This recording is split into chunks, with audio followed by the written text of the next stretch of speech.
ایک ایسی سوسائٹی بنے یا بنی ہوئی جتنی بھی تنظیم ہے اپنے اندر موڈیفائی کرتے ہوئے، زیادہ نہیں، ایک دن میں 1 روپے کون نہیں دے سکتا ہے؟ ہر کوئی دے سکتا، خوشی سے دے گا، ایک کیا کوئی 5 بھی دے دے گا، کوئی 10 بھی دے دے گا، لیکن نہیں، ایک لیجیے۔ RSS والا 5 روپے لیتا مہینے میں، 5 سے 500 نہیں لیتا۔ 5 روپے دیجیے، کنٹینیو دیجیے، مستقل دیجیے، تو وہ 5 روپے دیتے ہیں۔ آج اگر بھارت کو کھلانے کی ضرورت پڑی نا کہ اگر کچھ آپدہ آ جائے، کچھ آ جائے، یہ اتنی اسٹرانگ تنظیم ہے فائنینشیلی، پیسوں کے اعتبار سے 1 سال تک پورے بھارت کے لوگوں کو بٹھا کے کھلا سکتی، اتنی مضبوط۔ کہاں سے پیسے آئے؟ باہر سے نہیں، پہلے ہم اور آپ کی طرح جو ان کے ممبر ہے، جیسے ہم اور آپ ایک عام آدمی، ویسے ان کے عام آدمی جو ممبر ہیں وہ جمع کرتے ہیں۔ ان کے ہیڈ آفس ناگپور کے اندر۔ اگر ہم چاہیں، مسلم 30 سے 35 کروڑ کی آبادی میں ہے، ڈیلی اگر 1 روپے جمع کرے تو کر سکتا ہے۔ 35 کروڑ میں سے بھئی 10 کروڑ مائنس کیجیے، نہیں کریں گے، بھول گئے یا نہیں ہے پیسہ، بہت غریب، لیکن 25 کروڑ تو ہیں۔ 25 کروڑ ایک دن میں جمع ہوگا تو مہینے میں کتنا ہو جائے گا؟ ملٹی اپلائی کیجئے، کہاں پہنچے گا؟ کتنے ارب پہنچے گا؟ اور سال میں کتنے خرب، کہاں تک پہنچ جائیں گے؟ کتنے بلین میں پہنچ جائیں گے؟ 1 سال کے اندر بھارت میں ایسی یونیورسٹی نہ بن جائے، میڈیکل کالج نہ بن جائے کہ جسے ہمیں کسی کے سامنے بھیک مانگنے کی یا اپنی بیٹی کو ان private college, pre matric college میں جانے کی ضرورت ہی نہیں پڑے۔ ہمارے پاس خود کا کالج، اور ہمارا خود کا جو کالج ہوگا وہ سب کے لیے ہوگا۔ آؤ بھگوا پہن کر آؤ، تم لال نیلا پیلا پہن کے آؤ، منع نہیں، کچھ بھی پہن کے آؤ، بندش نہیں لگائیں گے۔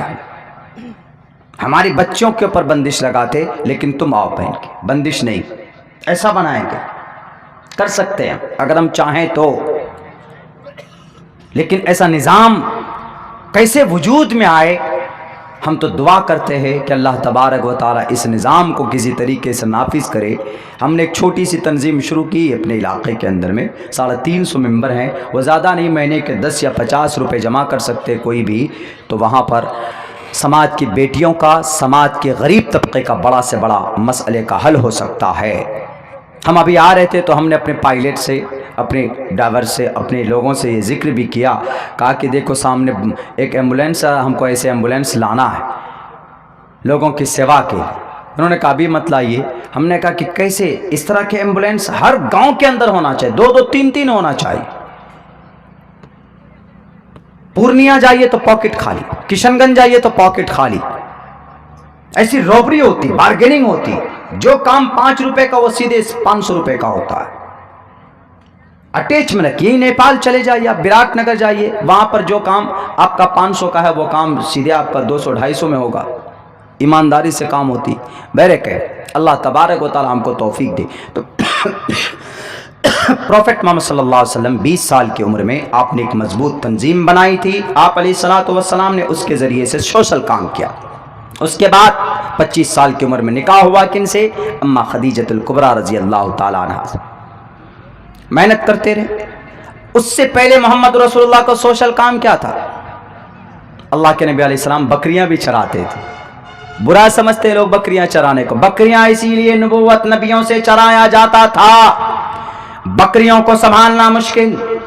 ہم نے بھی بکریاں چرائے، بچپن میں 2 3 بکری لے کے جاتے تھے، کوئی بکری ادھر بھاگتی، کسی کے گلے کے کھیت میں جا رہی، کوئی اسی کے گلے کے کھیت میں جا رہی، ان کو سنبھالنے کی سختی پیدا ہوتی، کیونکہ آنے والی قوم کے کوئی نبی جب بنیں گے تو قوم میں ایسے بھی لوگ ہیں، کوئی ادھر بھاگیں گے، کوئی ادھر بھاگیں گے، کوئی یہ عقیدہ رکھے گا، کوئی وہ عقیدہ رکھے گا، تو ان کو ستیہ مارگ درشن کرانے کے لیے علماء مفسرین نے یہ بات لکھی ہے۔ اس لیے ان کو بکریاں تقریباً کوئی نبی ایسے نہیں جنہوں نے بکریاں نہیں چرائی ہے۔ رواہ البخاری، بخاری کے اندر یہ روایت۔ ہر نبی نے بکریاں چرائی، محمد رسول اللہ نے بکریاں چرائی۔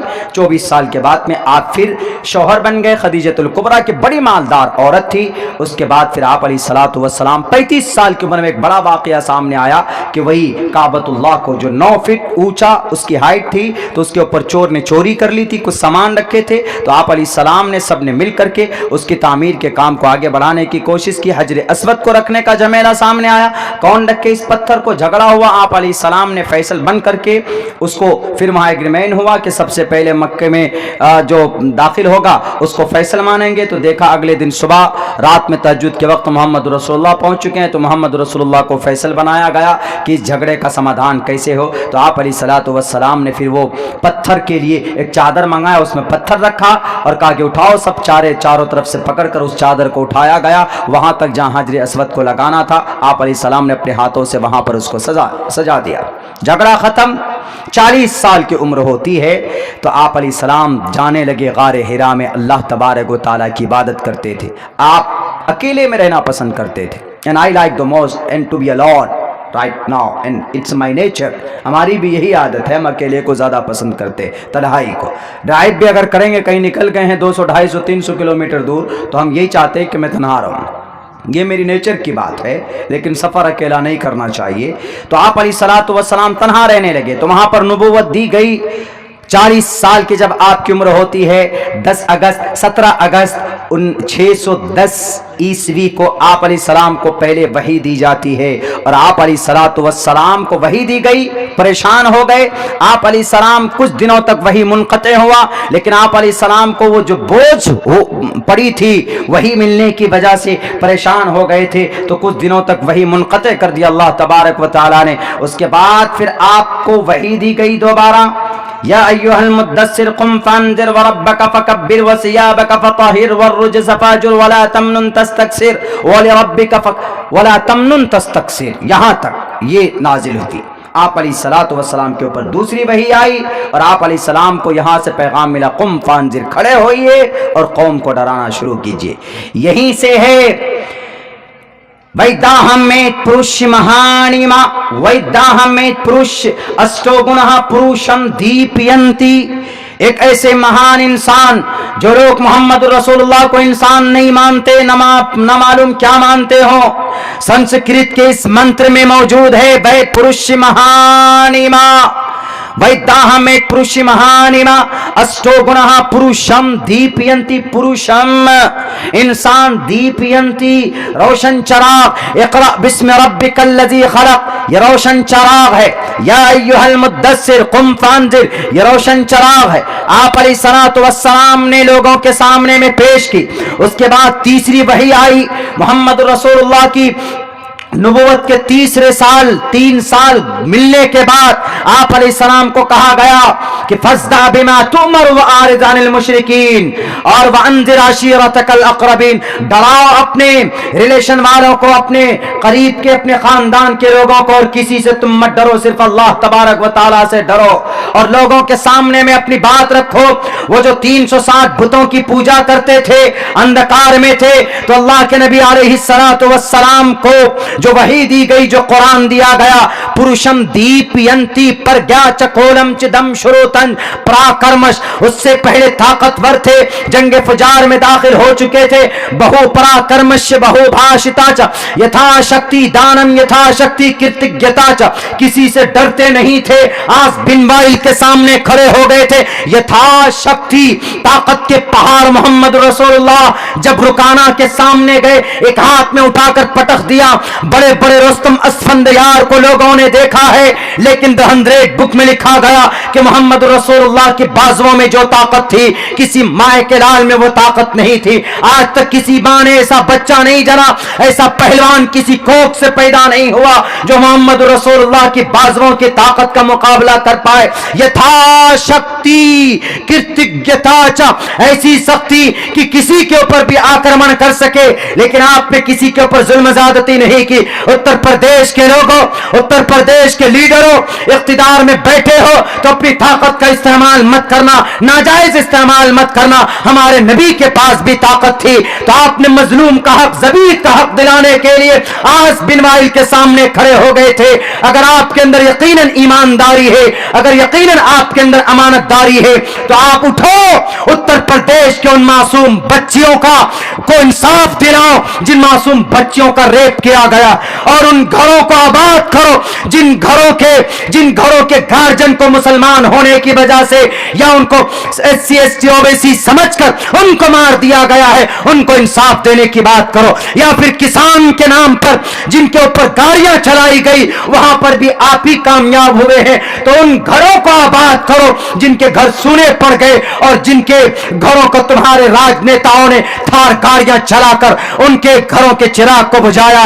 اٹھو، اپنی طاقت کا استعمال کرو، ظالموں کا خاتمہ کرو اور راون کے چہروں کا خاتمہ کرو. لیکن یاد رکھو، راون کو جنم مت دینا. راون کو جنم دو گے تو اس دھرتی کا وناش ہو جائے گا. ایشور کرے گا، پرماتما کرے گا. تو اللہ کے نبی علیہ الصلوۃ والسلام کو دیپ ینتی پرگیا چکولن دم شروع تنچ پراکرمش بہوباشتاج، یہ روشنی ملی. آگیان ہیتو کرت محمد اندکار تکا اندکار. اس اندکار کو 360 جو بت تھے، لوگ جو جانوروں کے کو چھوڑ دیتے تھے، ان کی عبادت پوجا کرتے تھے، تو ان کی مخالفت میں اللہ تبارک و تعالیٰ نے ایک پیغام، ایک شریعت دی.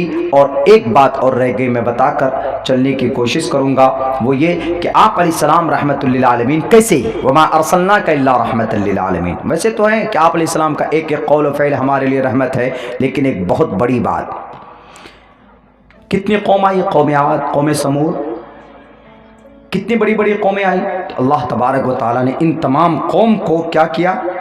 تباہ کر دیا. بنی اسرائیل کو تباہ کیا.